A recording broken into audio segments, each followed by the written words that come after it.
part of you. There we have a Mulberry student, Nusrat, and we have 2 EGA students, Winnie and Latrushka. And our 2 EGA students left here 10 years ago, and Nusrat, I think 5 years ago. They're going to come and just share a little bit of their experience with you. So please give them a really warm welcome to the stage. No, your microphone.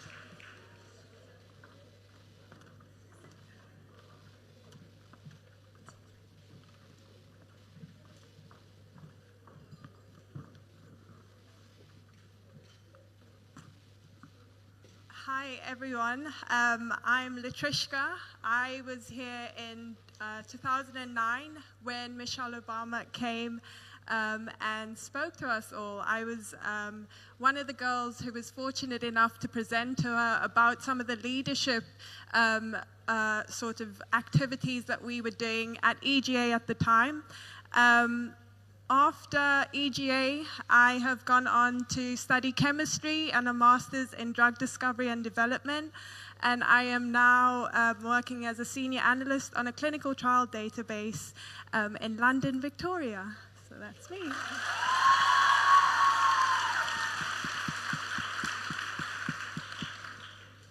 Good afternoon, everybody. My name is Winnie Mack, and I was a student here when Mrs. Obama came to visit in 2009, and also I went to visit her at Oxford University in 2011. The 2 things that really made an impact on me was the fact that she said being smart was the coolest thing in the world, and also how important it was to reach back and help others. So as a result of this, after I left EGA, I came back to volunteer with some students in their math studies. So I've recently graduated from the University of Surrey with a chemistry degree, and since then I've returned back to Form Limited, working as a researcher who I also spent working during my placement year as part of my degree.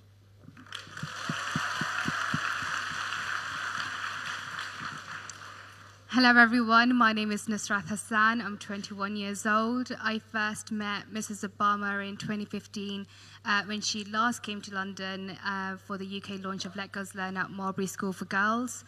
Since then, Mrs. Obama has inspired me in so many ways. I'm currently studying law at SOAS University of London, so I'm in my final year right now, and I've gone on to do so many things in the voluntary sector. So I'm a governor at Marlbury Academy Shoreditch, which is now part of the Marlbury Schools Trust. I'm Deputy Secretary General for the Lyman Foundation's Model UN, where we serve the Europe's largest conference for the simulation of the United Nations. And I work a lot on girls' education, people voice, and out-of-hours learning at Marlbury School for Girls.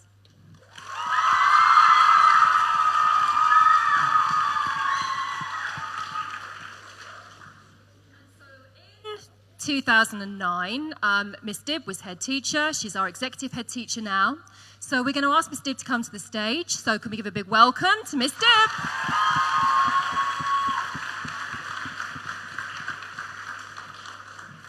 Thank you, Miss Beagley. And I know you've all had a big welcome to EGA earlier this morning, but just let me echo Miss Beagley's welcome to you, to all the different groups who are joining us today. I've just got a very brief role now before we introduce our main guest, and it's really just to tell you about why it is so important, our relationship with Mrs. Obama. Now, as many of you know, she first visited the school in 2009, and what she said then was about hard work, having big dreams, and overcoming any obstacles. And you've heard from 2 young women here who were there then about it really did have a powerful impact. But she didn't just speak and then disappear back to Washington. She kept in touch. She kept faith with us. She kept faith in EGA students that she wrote to us. She congratulated the young women on their successes. She hosted a group of students at Oxford University, and then she invited a group to the White House. And that's incredible to have that amount of integrity, to be a real friend of the school. And I know how special it made all of us, and still does today. When people come to EGA, they know they're coming to the school where Mrs. Obama was quite clear there are some very exceptional young women. And we think what Mayor Angelou said, people will never forget how you make them feel. And so, can we have a huge EGA welcome for the former First Lady of the United States, Mrs. Michelle Obama.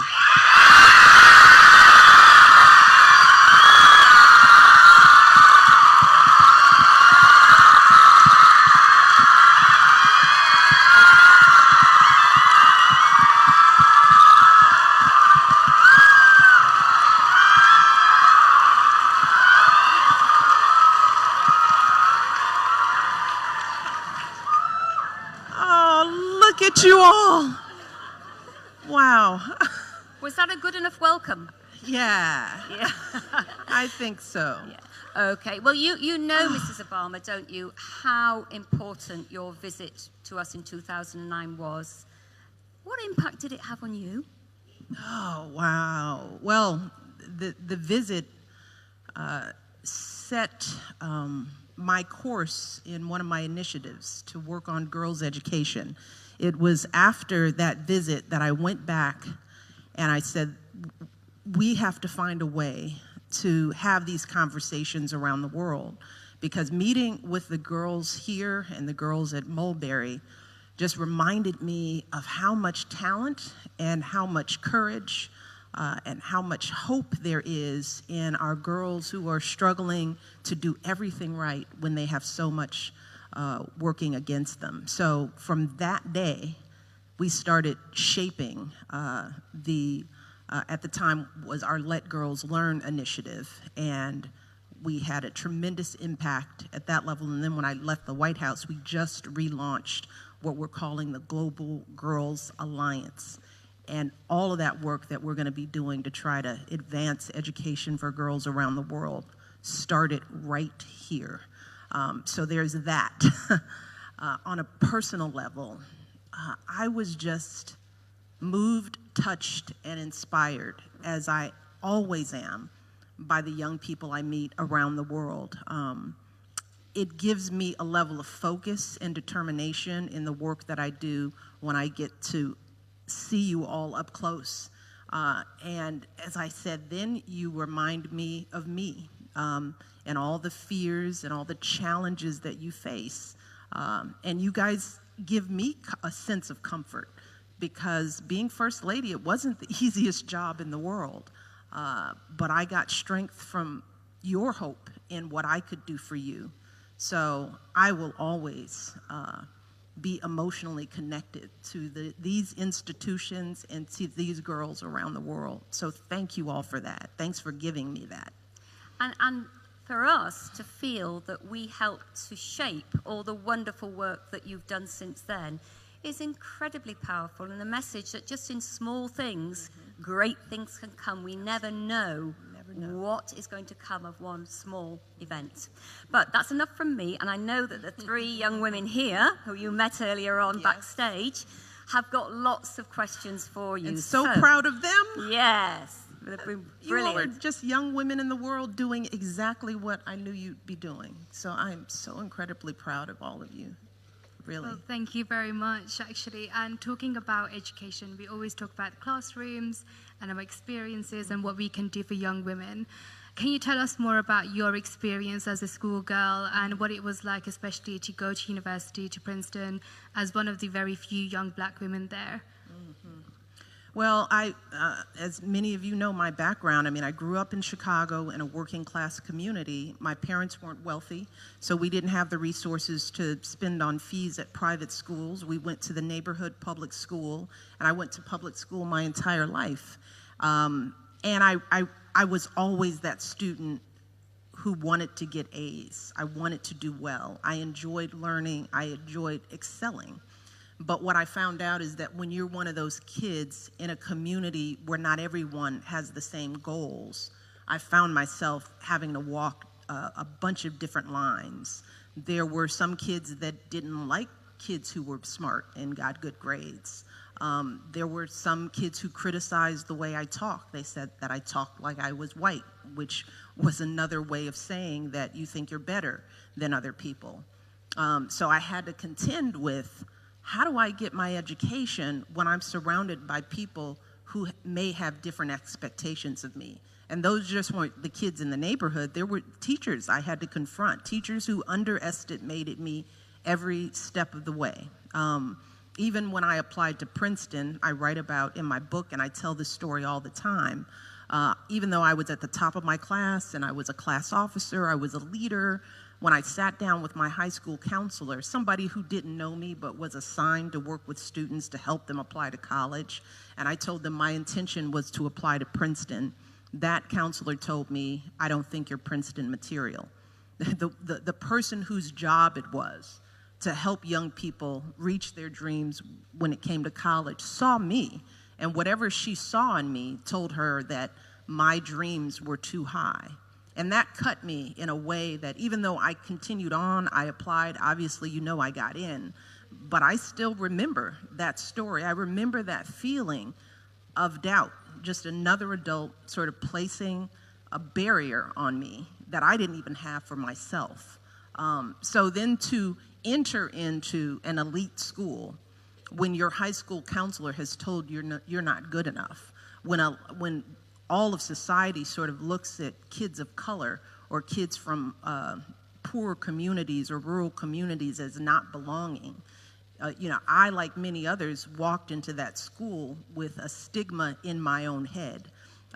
More young people nowadays call it imposter syndrome. I don't know if they call it that in Britain, where kids like me feel like they don't belong, so they feel like they're faking it. And I had to get over that. And one of the ways that I got over it was that I looked around at Princeton and I saw kids who were not as talented or as gifted or as hardworking as I was. I learned that this notion of affirmative action sometimes only applies to kids of color or kids from different backgrounds or poor kids, but there are all kinds of affirmative action that take place in elite schools around the country, athletes who are admitted not because they're great students, but because they can add value, legacies, people who come from families with long lines within the school, they get admission.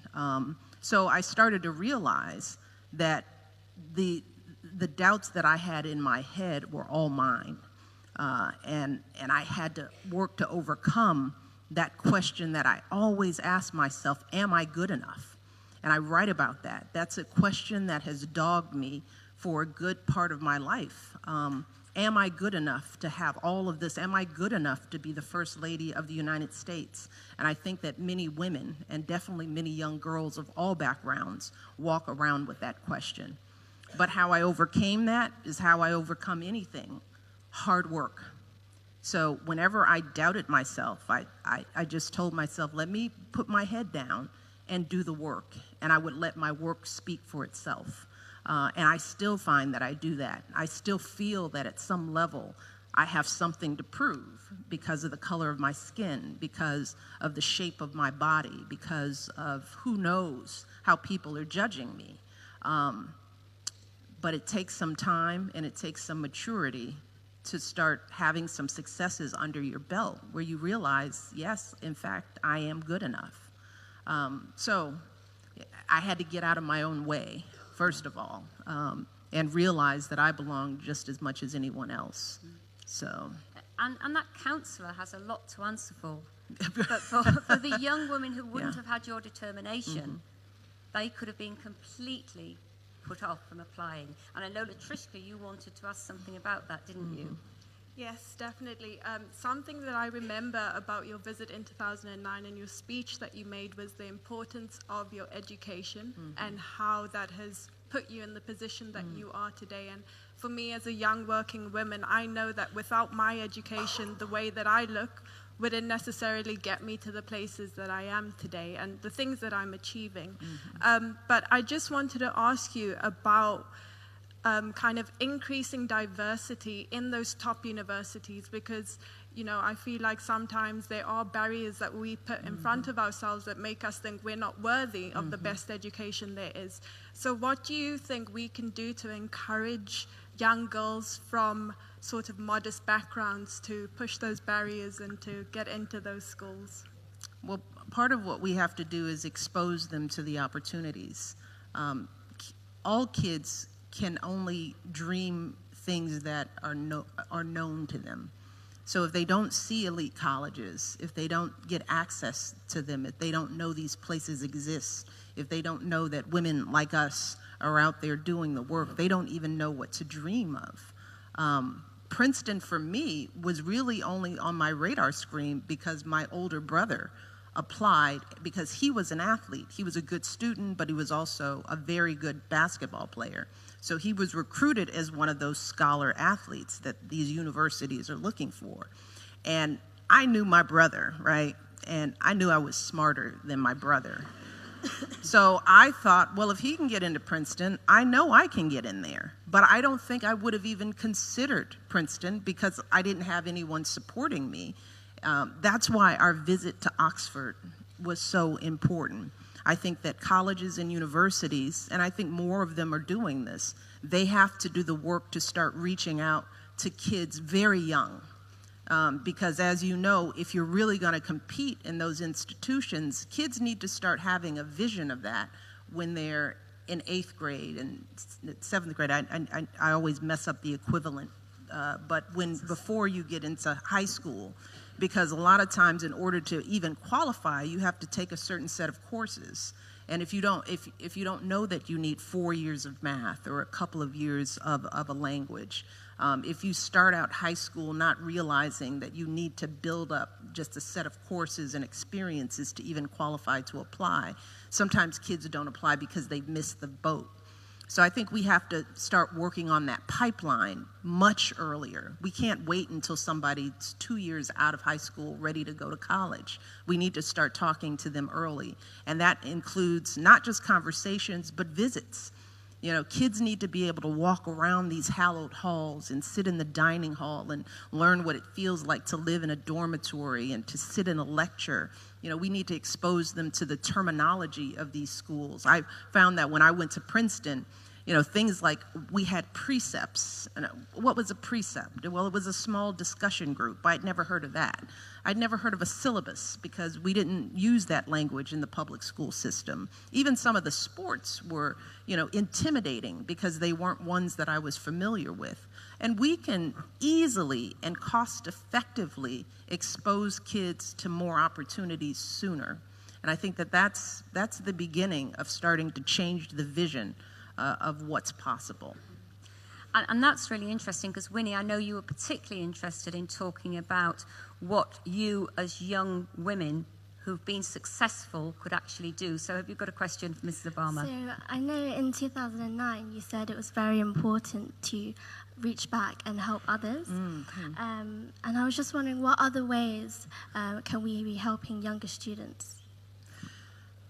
Well, this is a good question because I think young people, when they think about change, you get hung up on thinking that the only change that matters is something big and huge and powerful and mighty, starting your own organization or moving the needle on an initiative. But when you're young, the best thing you can do is, number one, take care of you.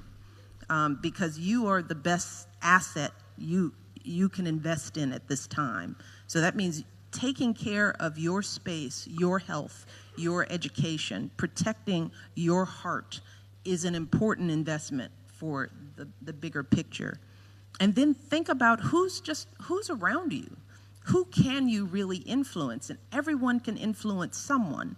Maybe it's a younger sibling. You know, maybe it's a neighbor. Maybe it's another girl in a class below you. Because when you think about it, younger kids, they don't necessarily look up to the teacher. They look up to the girl right just above them, you know. Younger girls love teenagers. You are fascinating to young girls. This the way you carry yourselves. You're just a mystery to them. So when you're a teenager, kids who are in lower levels, you have power over how they see themselves in a way that even I don't, because you have access to them on a regular basis. So I would urge you to think about, who do you have access to right now, today, that is looking to you for guidance. They see you as a role model, because I guarantee you there is someone in your life right now who thinks that the sun rises and sets on every word you say. And I would start talking to them. And I would do small things like bring them with me when I did something unique, taking them to a museum. It's those small gestures that matter. It's not the grand sweeping actions that make change. Change happens every single day with the little interactions that you have with the people in your life. And you can also have an impact on the men in your life, because oftentimes there are fathers or grandfathers or brothers who aren't quite sure that investing in a girl's education is worth it, and some mothers think that as well. Well, you're a living example in your communities of the power of an education. And so vocalize that. Vocalize within your communities what this means to you. Articulate your passion to them. Try to change some hearts and minds so that the next little girls coming up in your communities don't run into the same kind of barriers and the resistance that maybe you experienced, because you're coming back as a success. A parent can see from just what these 3 young ladies are doing that the investment that you all made in your education is coming back in multiple ways. I say this now, what I can do for my family because I have an education, how I can take care of my mother doesn't have to want for anything because she placed that investment in me at a young age. And some parents who don't have that experience and are afraid of sending their girls out there aren't thinking further down the road. So you can be the example that some of the elders need to see so that they view education differently for their daughters. Well, on that note of then actions and what we can do to, empower these women and boys and young men and young women around us, I think it's fair to say, especially from the visit in Marbury in 2015, women's ambitions and the ambitions of our students and our girls and our community is so high. People are very, very ambitious. But the issue is the lack of opportunities and the lack of access to a lot of resources. And this is what you said as well. You even said in 2015 during the speech that we're just working class kids from a good community with limited resources. How do you think we can actually tackle this issue? And what can you say to the young women out there to encourage them to overcome these issues and these barriers as well? Yeah, well, one builds on the other. Without education, you don't have the resources, the skills, the knowledge, the know-how to know how to advocate in your community for change. So, it's sort of like what comes first, the chicken or the egg? It's hard to say. It all has to happen at the same time. Because when you succeed and you rise up and you get your education, you can then go back and bring others along with you. But if you're not trained, if you're not exposed, if you don't invest now in that, then you don't even have a vision for change. You don't even understand what the issues are that are keeping your community oppressed. What are those economic factors? What are the levers that you need to push? How much is politics involved in some of those decisions? And so your job is to go out, it's sort of like go to the mountaintop and find the truth, see it for yourself, and bring the message down to others. It isn't simple. It is complicated. And change takes a long time. And I think that's also something that is a bit of a disappointment when young people get out there and they start doing the work and they realize how complicated it is to actually make systemic change. But you have to remember, you may be planting the seeds of change that won't be felt until your grandchildren are here. But that doesn't mean that you don't do the work now. You have to build one by one. But it starts with every girl in this school investing in their preparation so that they have the knowledge and the skill set to tackle some of these issues. When we came to Washington, we met some of the White House mentees. And I just think with these young women here are just some fantastic examples of what can be achieved, and wonder what advice you would have them to give if they could become mentors to other people, rather than just in being an example. How do you become a mentor? What was it you felt that was so important in a mentoring program?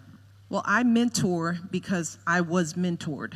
I think Marian Wright Edelman, one of my heroines, said, service is the rent we pay for living.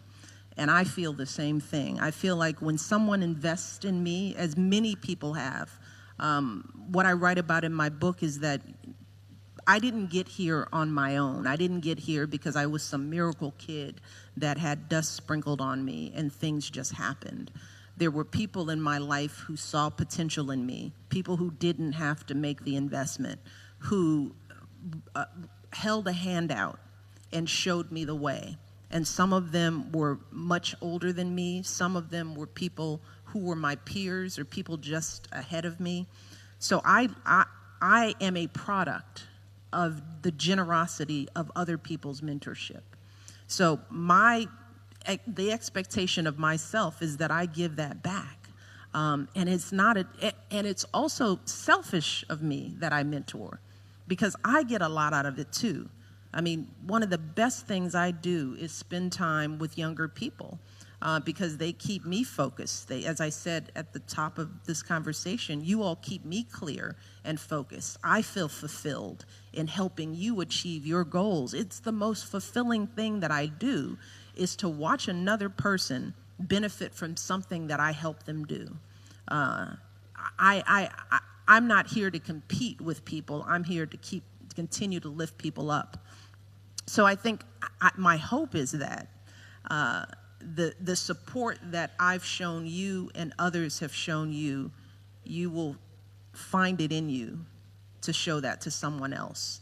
And one of the reasons I started the mentorship program in the White House was because I wanted people to know that everyone has the time and the capability, even the First Lady and the President of the United States, because the President had a separate mentorship program too.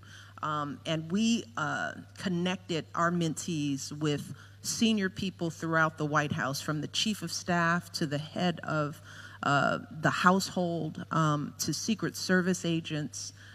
They were connected with people on a regular basis. So if we can do it, if we could find the time in our busy lives to take a moment out, because it doesn't even take that long. You know, you can have an impact on another person with one good conversation. You know, I never underestimate the value, I write this in the book, of showing children my regard, which is why I take time out when I see kids, because I think even if I'm with you in a photo line or on a rope line, that maybe there's one thing I can say to you, that you're beautiful, that you're smart, that I see you, you know, that I believe in you. Yeah, I don't know you, but sometimes a kid just needs to hear that. And that doesn't have to come from the First Lady. It's powerful when it does come from the First Lady, but coming from you, coming from all of you to someone who looks up to you, it means the same thing. So my expectation for all of you is that you find a way to mentor.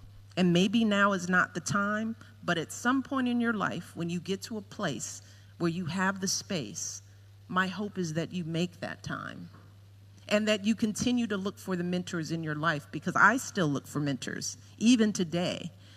Anybody who knows more than me, I'm going to sit them down and they're going to become my friend, and I'm going to ask for help. I did it when I came into the White House. The first people I sat down with were other living First Ladies. I made it a point to meet with every single one of them. Number one, to just thank them for their service. Number two, I wanted to make sure they felt the lines of communication were open with me. Third, I wanted to know what it was like for them. What were their challenges and what were their struggles? And I made sure that my staff stayed connected to Laura Bush's staff so that they could pick up the phone and call and learn. So you never stop learning, and I never stop learning. So if I'm still looking for mentorship, you all should be doing that at every phase of your life. Whether it's another mother, when you become a parent, you're going to need other parents to help you mentor. If you're in a relationship, you're going to want mentorship to help you get through your relationship. It never stops. That's really powerful, isn't it, that we can all learn from each other. And Winnie, you wanted to ask a question about that, didn't you? So speaking of mentoring, what is the best piece of advice that you have ever been given? Oh, I've been given so much good advice. Oh, wow. Finding my passion, and I'll stop there because I just had this conversation earlier this morning.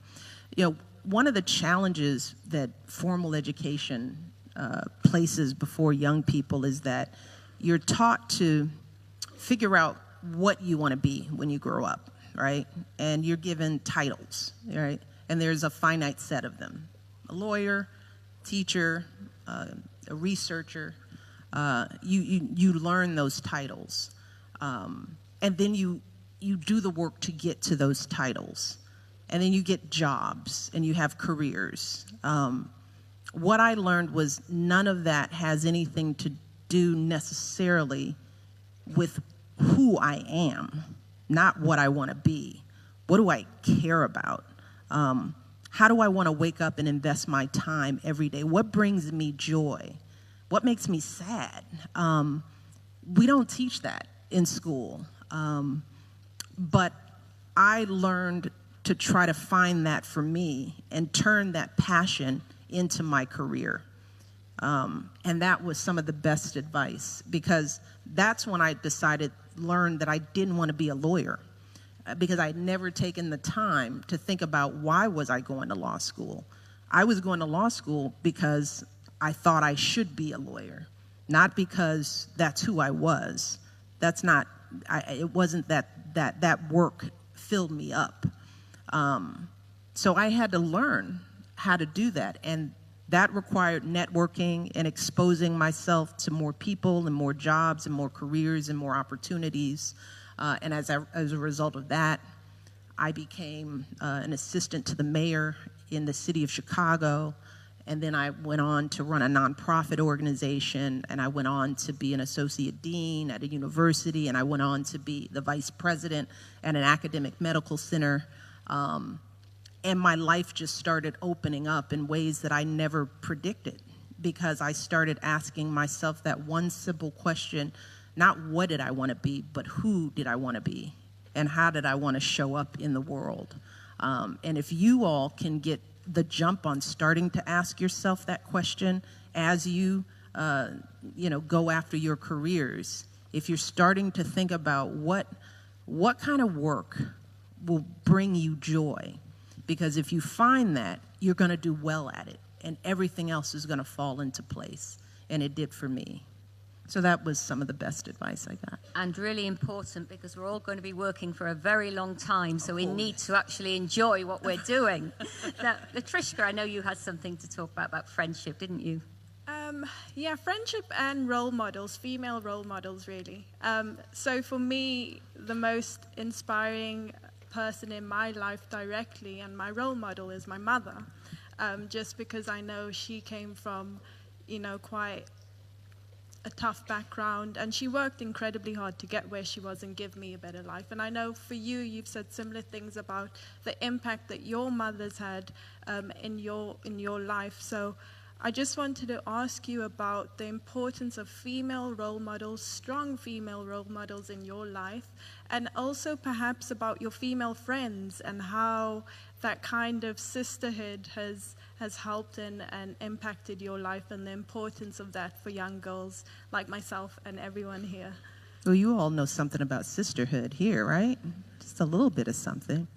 Yeah, female role models were, they were critical. And I was surrounded by wonderful, strong women in different ways. I mean, the thing you point out is strength shows up in so many different ways. It doesn't just show up in a top education and a high-powered career with a salary. It doesn't have a title necessarily. The strong women in my life were my mother and aunts and my grandmothers, people who got up every day and worked and sacrificed and didn't complain and showed me love and filled me up with so much knowledge just based on the common sense, real life people that they were.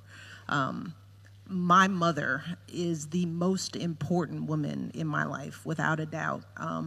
And she has been my aid, my source of strength. She moved her life into the White House, something that this woman would have never wanted to do on her own. This was not her idea of something great, upending her life and being put out on the international stage, but she did it because, once again, she was sacrificing to support me and to support our daughters in a way that, she has done all my life. I've seen, women who get up and work and do the hard work, the unpleasant, unfulfilling work of just making a living, and then come home and sew the clothes and do the laundry and make sure that the holidays are special for their children. Those are that's the kind of role modeling. Those are the voices in my head every day when I think about the kind of woman that I want to be. But before I go on to friendships, I also want to talk about the importance that the men in my life played in making me a strong woman, because I also had a father and a brother who respected me and didn't treat me as a princess. They treated me as an equal from an early age. So when my brother learned to box, I learned to box right along with him. When my brother learned how to throw a ball, I was on the other end catching the ball. I was their equal, and I felt that. And I say this to men, and we don't have many men in this room, is that we don't want to downplay the importance of men holding young girls in high regard, that plays an important role. And I'm not really speaking to you all right now. I'm talking to the men out there who sometimes think, well, strong girls they come from strong women. And the truth is, strong girls come from strong men too. And that played a huge role in me feeling safe and secure, and also having a high bar for the kind of man I would let into my life, because of the example that my father showed, how he treated me, how he treated my mother. I married a Barack Obama who I knew would be the same kind of man to me and to my daughters. So we can't underestimate the important role that a solid male presence has as a role model. But then there are the friendships. My girlfriends have kept me going through this, especially when I started, when kids came into the scene, because many of my girlfriends were working mothers like me. And you guys cannot relate to the stories and the struggles of all that comes when children show up in your life. It will be the greatest joy, but it will be your biggest challenge, especially if you've got to earn a living and you live in a busy household. So my girlfriends, we relied on one another. That notion, it takes a village to raise a child, is absolutely true. And I want you young girls to know that I don't think that children were meant to be raised in isolation. We need help. We need help from our aunties and our mothers and our girlfriends.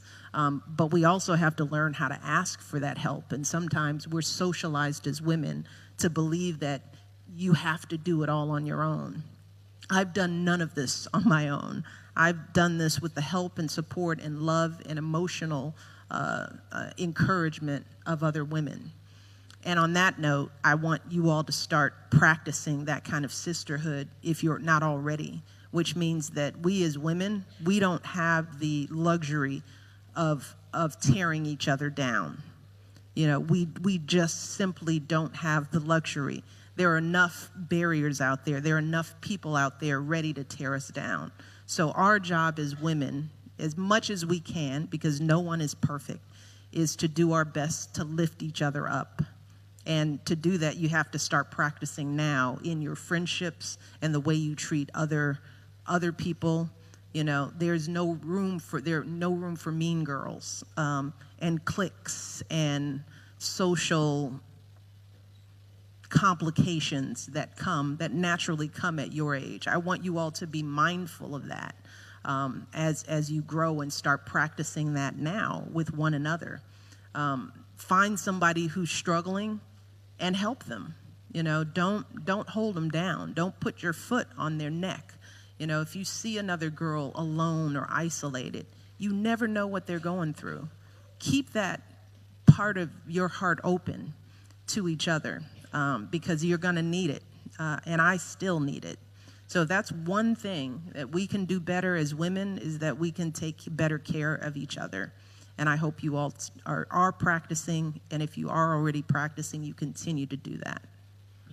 Absolutely right. I think that both Mulberry and EGA, being part of a community, is one of the biggest things for us, that we are all in this together. Latrishka, I know you had a question just about time as First Lady, didn't you? Yes, I did. What are your proudest moments as First Lady? Ooh, so many.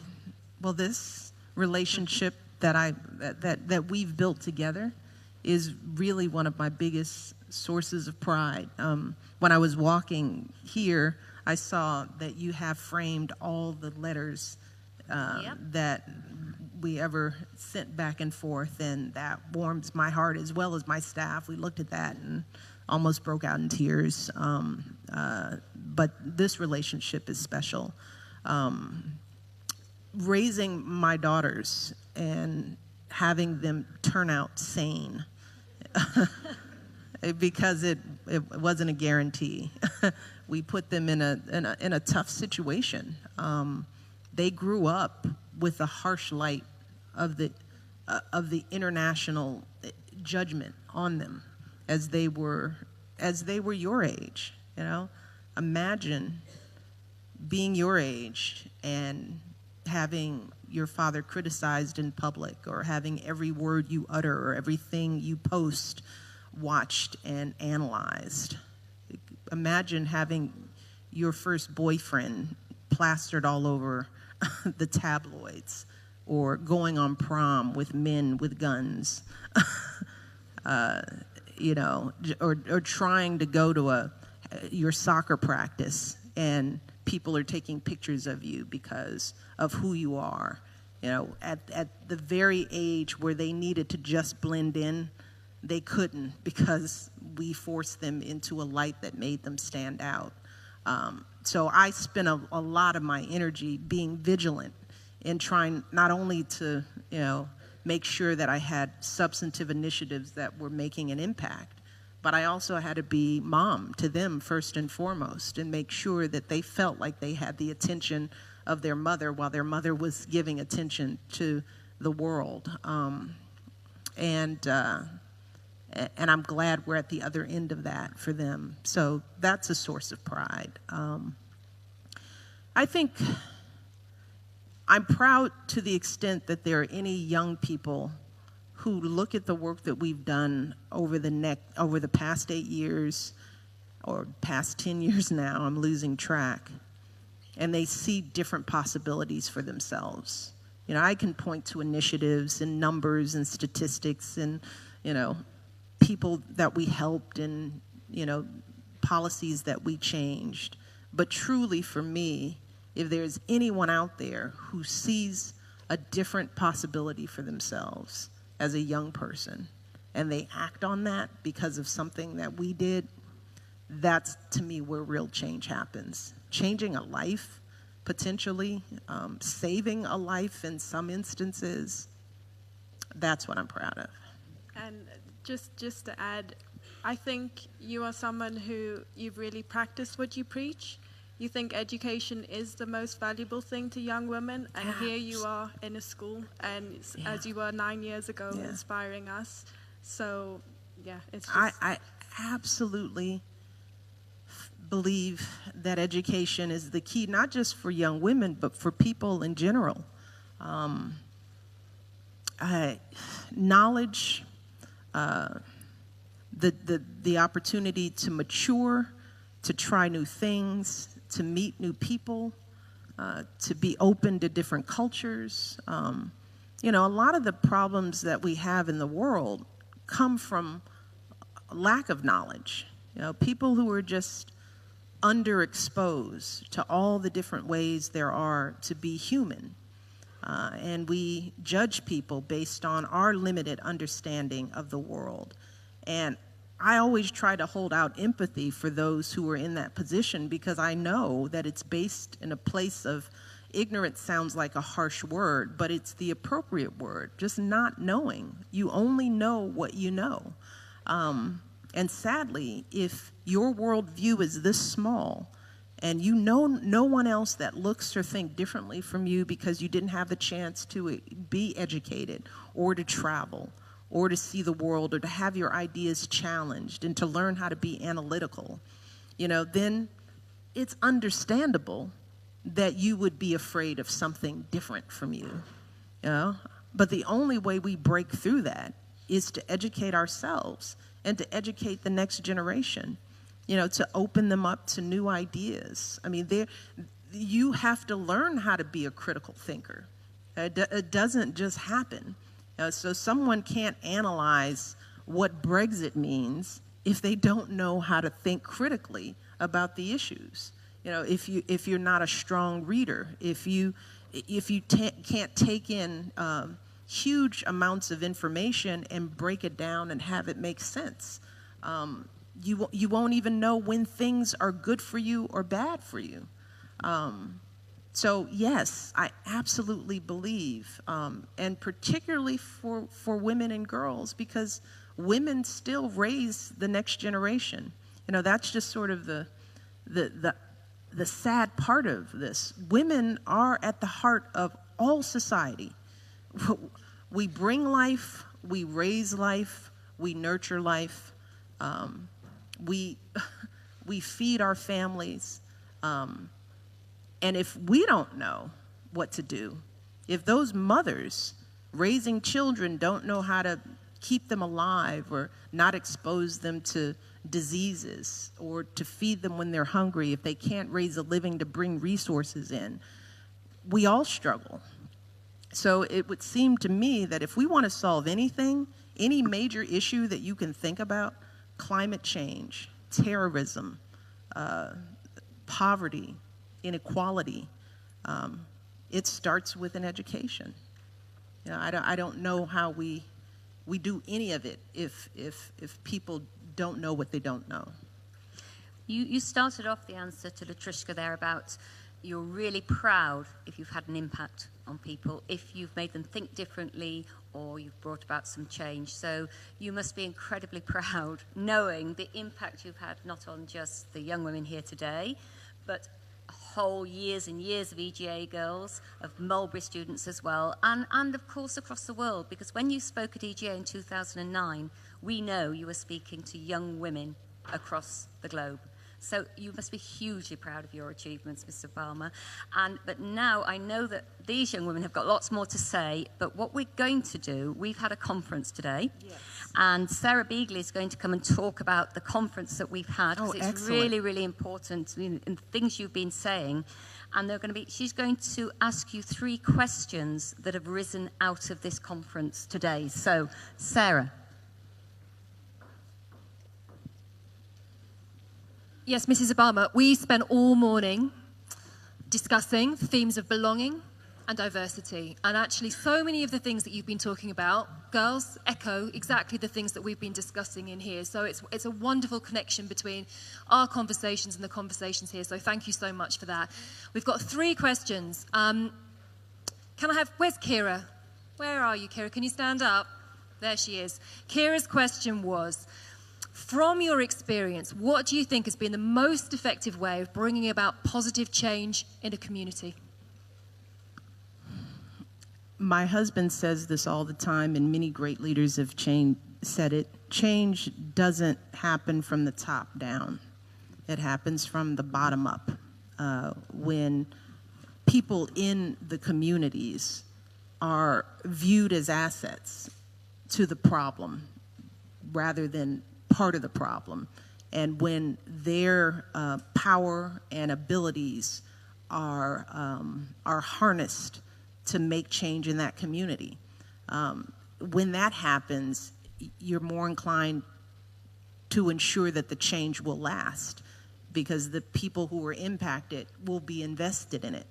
So it's hard, when people look to the leader, the president of the United States in our country, and say, why don't you fix education? The truth is that work has to start in the home, first and foremost, where the messages, for example, that kids are getting from their parents are that education is important. And regardless of what kind of school you go to or what kind of neighborhood you're from, you're going to get up and you're going to go to school and you're going to be on time and you're going to learn what you can in the environment that you can until we fix the problem. But you can change policy, but if you don't change what's going on right in people's homes, that policy means nothing. So I think that's where the whole notion of community organizing comes in. The notion that you have to start building your resources on the ground. You have to start educating and training people to be their own change agents. We have to stop thinking that there is one person that's going to deliver us from our challenges. We are the change we've been looking for. But you got to be prepared for that, which means you have to know something. And you also have to know your community. Because you can't ask leaders to come in who don't know what's happening on the ground, because every community is different, every person is different, and while I may know something, I don't know what's going on in your life, and that takes time. So I'm going to need people to educate me. So I think change happens from the bottom up. And actually, just before you arrived, we asked the girls here who'd been part of the conference just stand up organically and make a pledge about something that they wanted to do at school level.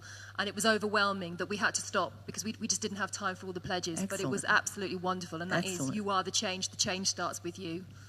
Okay, next question. Tazrina, can you stand up, please? Okay. Mrs. Obama, your book is all about becoming. What do you consider as your next step in creating a world in which diversity in all forms is celebrated? I'm still trying to figure that out. Well, as I said, we just relaunched our Global Girls Alliance. So education is going to play a significant role in what I do. But my husband and I are working on the Obama Presidential Library. All United States presidents develop a library, and sometimes that's a place where artifacts from the administration are there for people to come and see. But in terms of the work that we want to do, Barack and I, we want to be a part of training that next generation of leaders. We know that it's not enough to have just one Michelle or one Barack or one or two people here or there. We have to have a pipeline of these kind of individuals who are making pledges, but then have the question of, how do I do it? How do I go from sitting in this gymnasium with passion to having the skills and the tools to translate that into real work? Do we need to go now? Is it lunchtime? So we want to be a part of working with leaders, not just in the United States, but around the world. And so Barack and I have made that pledge to find, nurture, train. And that doesn't mean just finding the next president. but who are those community organizers on the ground? Who are the social workers? Who are the people who are going to be on their city council? Who's going to be the next school board president? Who are going to be the next great parents that parent and create the next leader? We think that that kind of multiplier effect is more powerful than anything he or I can do as individuals. Thank you.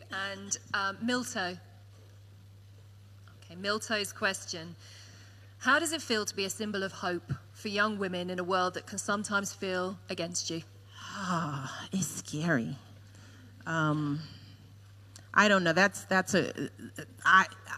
I still have a little imposter syndrome that goes on. It never goes away. I'm still sort of like, you're actually listening to me.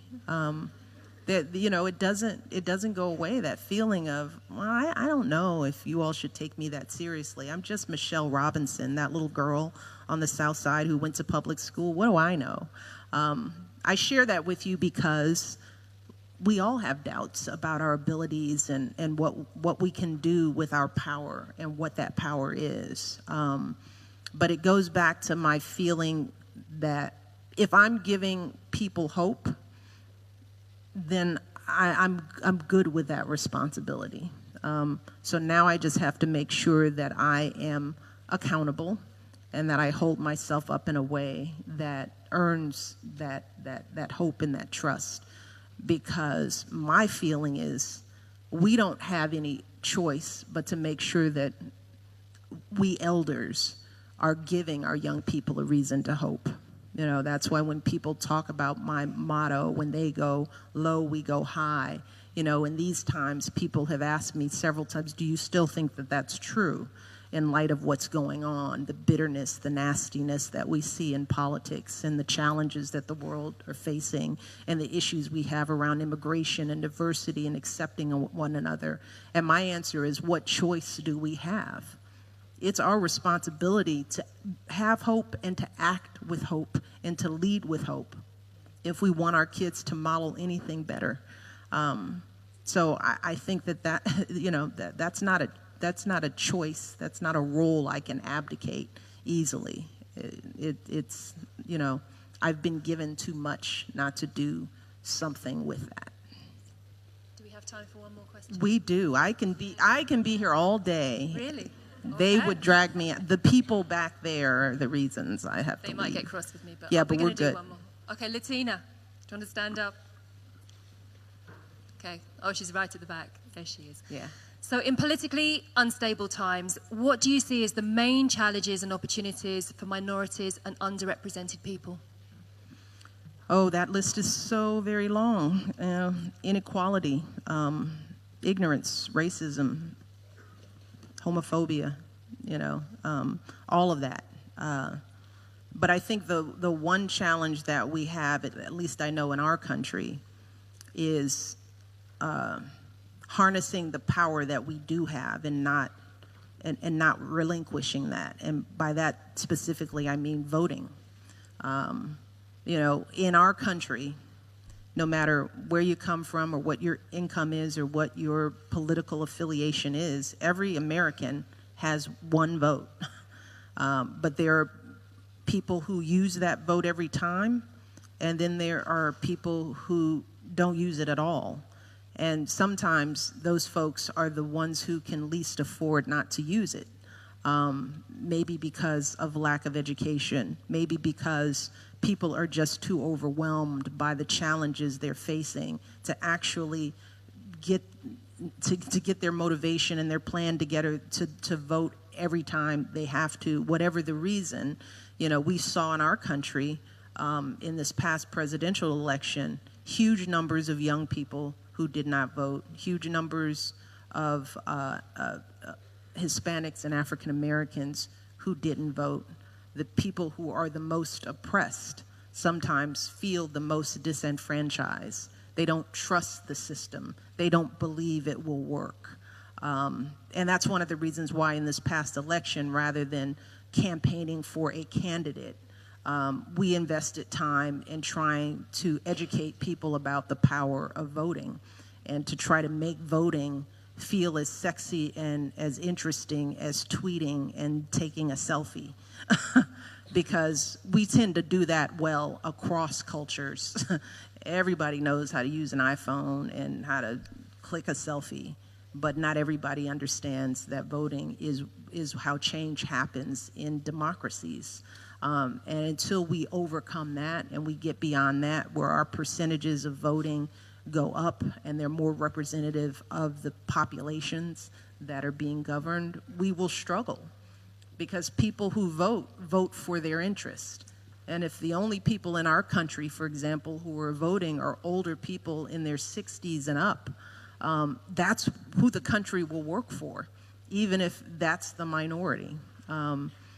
So I think that continues to be a challenge. It's not the obvious one, but like I said, all the other issues are there, and there are many, and we could talk on and on about them. But in democracies, that's how you change policy. You elect people who understand those issues, who support the direction of the country that you want it to go in. And so we're going to need more young people being informed and engaged in their democracies. Thank you so much. There's still 5 minutes. Oh. I see the clock ticking down. No questions left. What are we going to do? There may be more questions from here, Nusrat. Yes, I actually do have one question. So we talked a lot on sisterhood and the men in our lives and what they can do. At Mulberry this year in particular, we had our first ever Partnership of Equals conference in inspiration of the work that you do as well. And so in the Partnership of Equals conference, we talked a lot on the equality of the sexes and also just people from so many different communities. And something that struck us was the power relations between you and President Obama when you were in office, and even now the work you do post White House. How do you think this works in your relationship? How do you ensure that partnership of equals? Because that is obviously something that we can learn from, and corporations and so many other people in so many different sectors can learn from as well. That's a great question. We're still working on it. But what I've come to learn is that in a partnership, there is rarely a time when everything is completely equal, where you do 50% and I do 50%. Life doesn't work that way. It doesn't work that way in your friendships. It doesn't work that way at home. Sometimes some people pick up more slack than the other. So it's the equity isn't measured on a moment-by-moment basis. It's sort of a long-term view of equity. So what I found in my relationship with my husband, that there were times that I was doing more of the parenting, more of the homemaking, more of the scheduling and the sort of grunt work of family, and he was doing more career stuff, him stuff, running for stuff, holding office stuff. But now that our kids are older, that's starting to shift in different ways.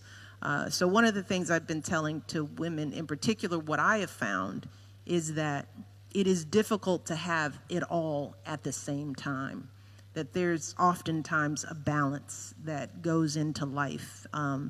And some women feel like sometimes we as women hurt ourselves. We put too much pressure on ourselves to think that we should have it all. I found that there were times when I took a different career because it was better for my family and it wasn't my passion. But at least I was making a conscious decision about that because I wanted to invest more time in my girls, or I needed a better benefits package. Life, there's a lot of practicality that comes into shaping a life and a relationship with somebody. And there's a lot of compromise and a lot of give and take. But in order to be a true partner in any relationship, I've learned that you have to be whole first. It doesn't work, if this makes sense to you, to go into a partnership thinking, I'm broken and my partner will make me whole.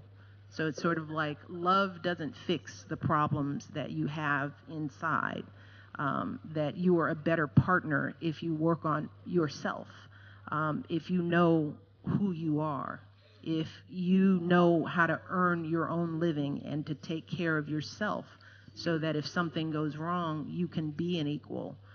If you don't know your likes and dislikes, if you haven't tried new things, if you haven't overcome some of your fears, the relationship doesn't fix all the stuff that are the holes that individuals have, which is why I think education is so important. Because being out there and going to college and learning about yourself and trying new things, all of that makes you a better partner in whatever relationship you choose to be in.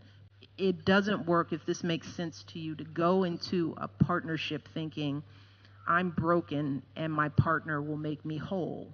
So it's sort of like love doesn't fix the problems that you have inside, that you are a better partner if you work on yourself, if you know who you are, if you know how to earn your own living and to take care of yourself so that if something goes wrong, you can be an equal. If you don't know your likes and dislikes, if you haven't tried new things, if you haven't overcome some of your fears, the relationship doesn't fix all the stuff that are the holes that individuals have, which is why I think education is so important. Because being out there and going to college and learning about yourself and trying new things, all of that makes you a better partner in whatever relationship you choose to be in, because you will have explored yourself in ways that will help you add value. But it doesn't work, if this makes sense to you, to go into a partnership thinking, I'm broken and my partner will make me whole. So it's sort of like love doesn't fix the problems that you have inside, that you are a better partner if you work on yourself, if you know who you are, if you know how to earn your own living and to take care of yourself so that if something goes wrong, you can be an equal. If you don't know your likes and dislikes, if you haven't tried new things, if you haven't overcome some of your fears, the relationship doesn't fix all the stuff that are the holes that individuals have, which is why I think education is so important. Because being out there and going to college and learning about yourself and trying new things, all of that makes you a better partner in whatever relationship you choose to be in, because you will have explored yourself in ways that will help you add value. But conversely, you have to pick a partner who is whole.